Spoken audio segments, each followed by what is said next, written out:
Hola, muy buenas. Hoy volvemos otra vez a Escuela de Familia y vamos a tratar un tema que, bueno, anteriormente ya lo tratamos en la temporada pasada, solo que hoy nos vamos a centrar en un punto específico. La anterior temporada estuvimos hablando sobre el duelo y en esta vamos a hablar sobre el duelo en los niños, y para ello tenemos hoy con nosotros a nuestra compañera de Servicios Sociales, psicóloga de Servicios Sociales también, Vanessa. Bueno, Toti, este tema ya sabes que es un tema delicado, es un tema que la mayoría de padres tenemos tendencia a pensar que nuestros hijos no son conscientes de lo que está pasando a nuestro alrededor, de que ha muerto un abuelo o ha muerto una tía o de lo que está pasando ahí. Tenemos tendencia pues a tener una serie de errores preconcebidos sobre las situaciones del duelo infantil y me gustaría pues explicarles un poco a los papás qué es lo que hay realmente detrás del duelo.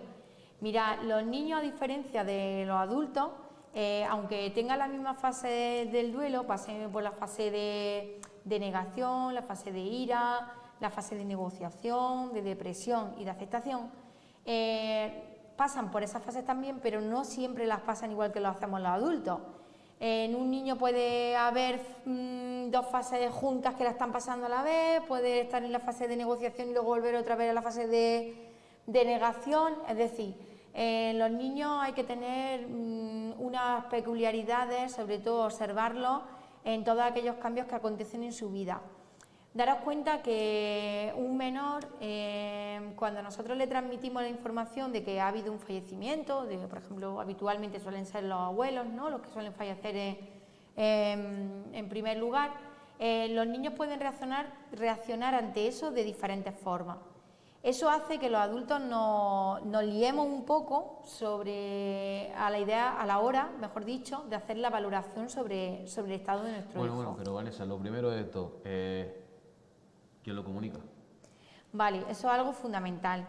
La idea de comunicarle la noticia a un niño, siempre lo idóneo es que lo haga alguno de los dos padres, o incluso a los dos padres, el padre o la madre. ¿Por qué? Porque el niño lleva muchísimos meses recibiendo, y años recibiendo información de sus padres, ¿no?, tanto positiva como negativa. No haga esto no se hace, esto no sé qué. Es muy importante porque el niño va a tener más confianza a la hora de abrirse, a la hora de expresar sus dudas, nos va a poder hacer muchas más preguntas que si se lo comenta, por ejemplo, el tutor del colegio o un amigo o otra madre.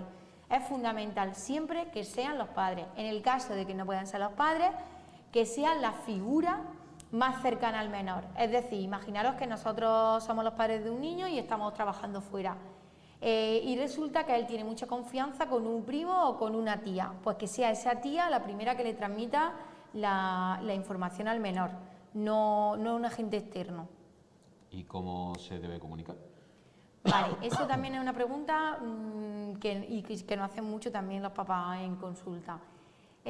¿Cómo se debe de comunicar? Siempre tenemos que buscar un espacio que al niño le transmita seguridad y en el que se pueda sentir totalmente relajado a la hora de comentarnos las dudas que le pueden surgir, y ya no solamente la duda, sino que pueda expresar la emoción que le sugiere esa noticia.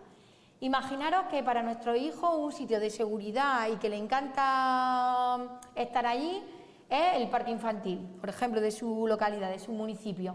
Pues evidentemente no sería muy recomendable dar la noticia ahí. ¿Por qué? Porque hay más niños que están a su alrededor y porque él tiene asociado ese parque infantil a una situación especial de comunicación con sus iguales, lúdico y demás. No debemos utilizarlo porque va a empezar a asociar ese parque infantil con algo negativo. Entonces, ¿Cuál es el mejor momento? Perdón, por ejemplo, en su cuarto tampoco, porque es donde descansa. Yo, más que en su cuarto, se lo comunicaría en el comedor. En el comedor suele ser un sitio donde nosotros habitualmente hablamos de cómo te dio el cole, qué problemas tienes con tus compañeros. Buscaría un momento en el que estuviéramos, evidentemente, el menor y la mamá, o el papá, y en el caso de que el padre sea más capaz de controlar las emociones y no tener una respuesta exagerada. Cuando digo controlar las emociones no me refiero a que los padres dejemos de llorar si nos viene ese llanto, ¿no?, de tristeza. No me refiero a controlar eso, me refiero a controlar pues que demos una respuesta exagerada, tirarnos por el suelo, rompernos la camiseta, ese tipo de situaciones. Pues a lo mejor si tú no te encuentras preparada para poder hacerlo y el papá es capaz, pues que lo haga el papá en transmitir la información y viceversa, ¿vale?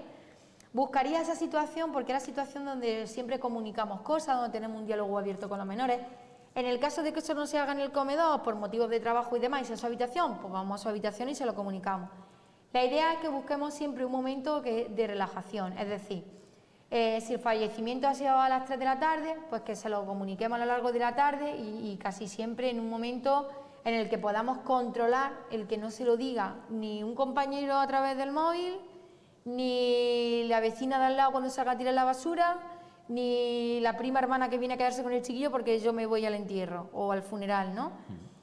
Busquemos el momento lo más cercano posible a la noticia y siempre controlando que el niño pueda expresar todo lo que él quiera en ese momento, ¿vale? Entonces no vamos a decírselo delante de su prima hermana, que a lo mejor le da vergüenza ponerse a llorar delante de su prima, ¿no? Tenemos que ser muy cautos en eso. Ya se lo hemos explicado, ya se lo hemos contado, ya hemos hablado con él, él ya ha hecho sus preguntas.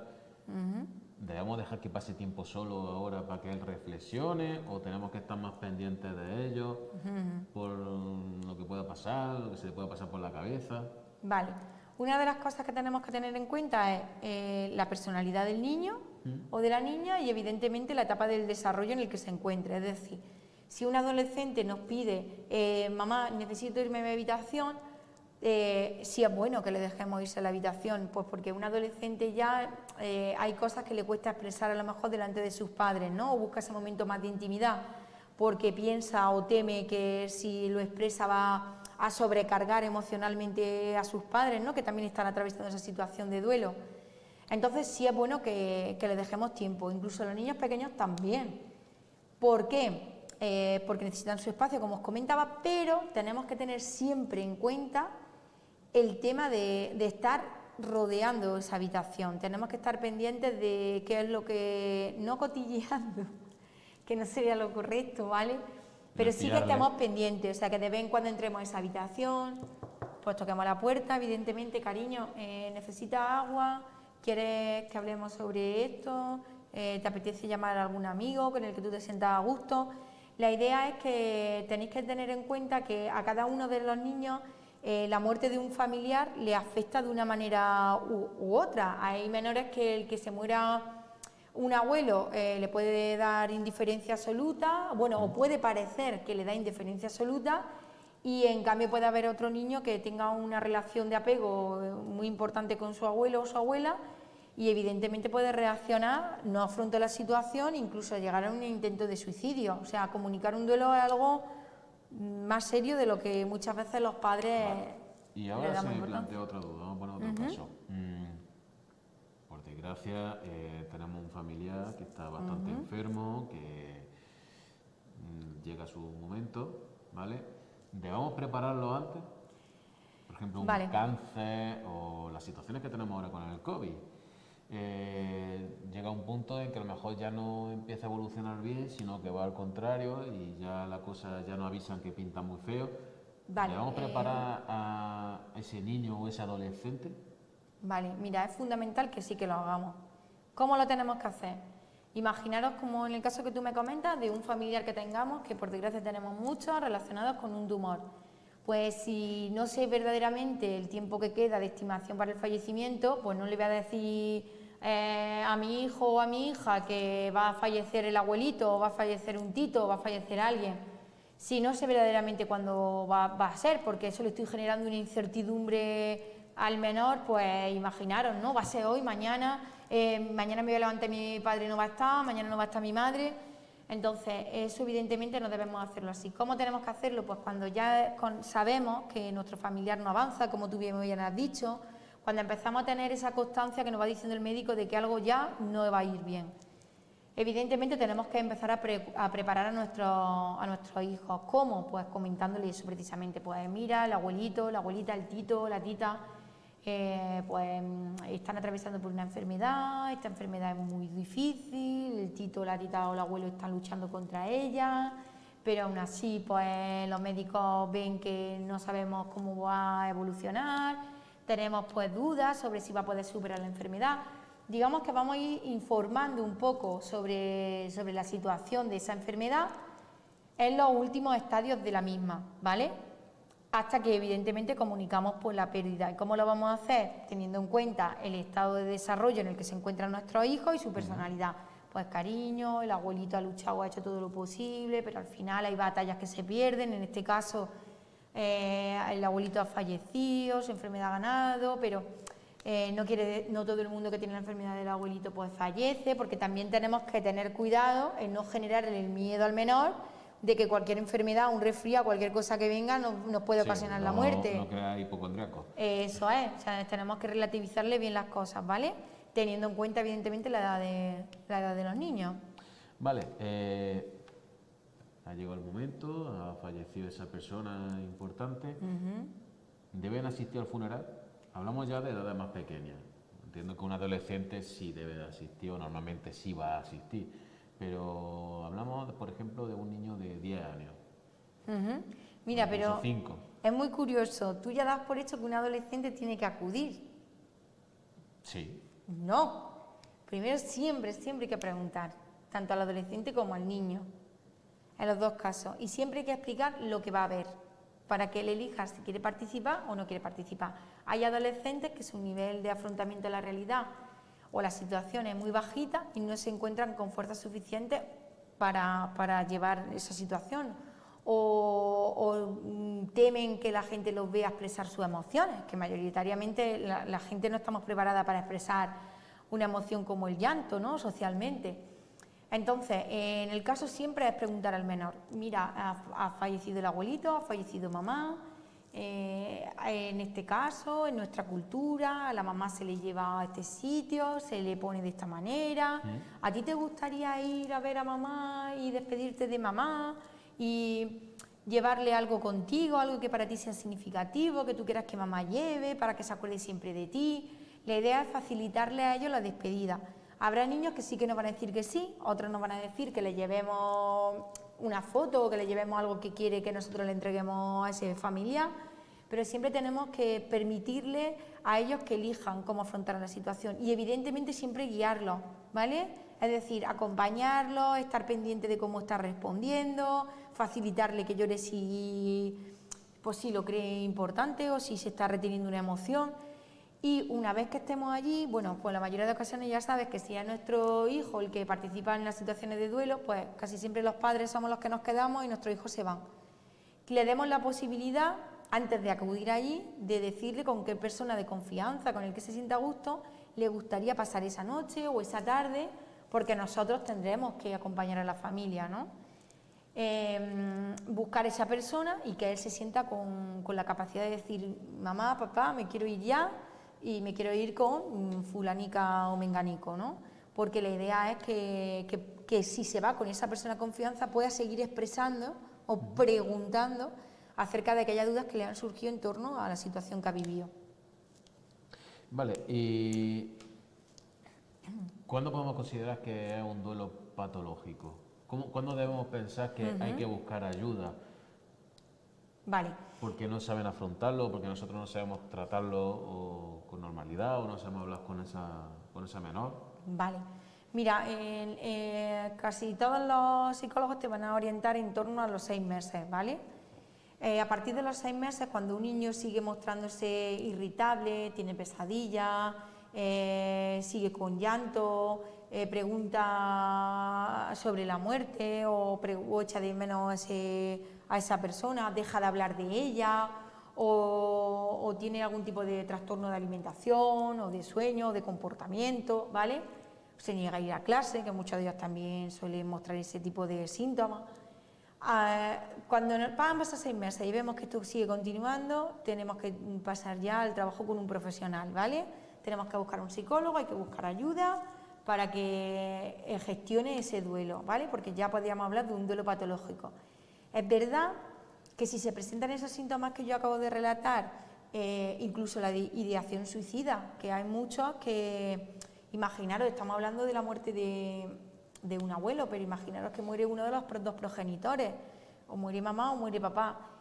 Puede haber situaciones en las que el niño deje de comer incluso para facilitar el morirse, ¿no? Porque echa de menos esa figura y no quiere estar aquí. Entonces no tenemos que esperar a los 6 meses. Si alguno de estos síntomas aparece con muchísima gravedad y es muy notorio, ya el primer índice que nos dice, oye, vámonos ya a buscar ayuda psicológica porque probablemente estemos ante un duelo patológico, ¿vale? Tenéis que ser muy conscientes de que los niños sufren y sufren una pérdida igual que nosotros. Toda aquella información que no se les dé o que se les dé en exceso juega en contrapartida hacia nosotros, ¿no? Una de las cosas que me he encontrado muchas veces en consulta es que los familiares le han dado toda la información al menor de todo el cuadro. Pues a tu madre se le diagnosticó tal enfermedad y esta enfermedad hizo que no sé qué, y entonces empezó a vomitar y no podía comer, y como no podía comer había que ponerle suero.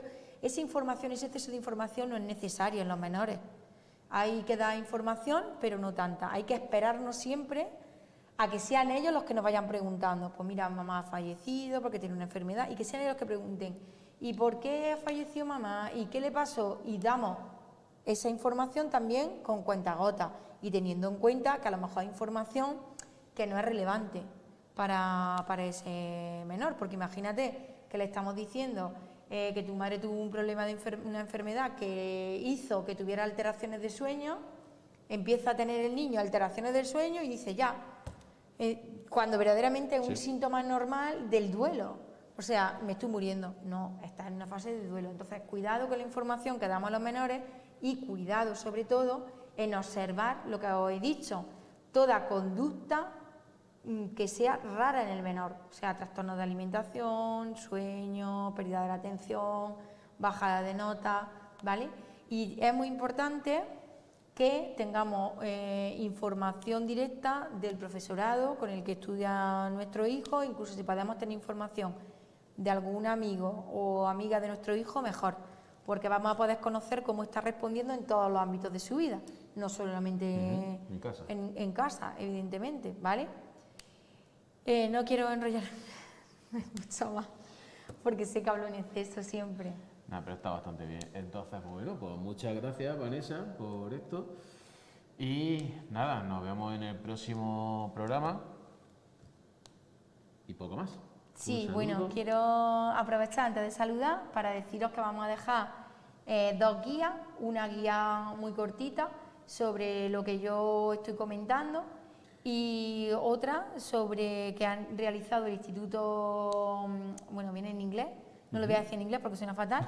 El Instituto Europeo de Niños Trastornos Mentales. Sí, son importantes. ¿Es importante el idioma? ¿No es importante los idiomas? Sí, son muy... ¿Cuándo es importante los idiomas? Demasiado importante. Así que vamos a dejar esa pequeña guía para que os sirva como un recurso al que vosotros podéis recurrir y podéis obtener un poquito más de información, porque ahí ya hemos detallado por edades, por franjas de edades en concreto, cómo suelen responder los niños, que muchos de ellos suelen tener regresiones y empezar a chuparse el dedo, hacer pipí en la cama, en fin, vuelven a etapas anteriores donde han tenido seguridad. Bueno, es ¿vale? verdad, y no puedo cortar ya porque no hemos dicho lo más importante.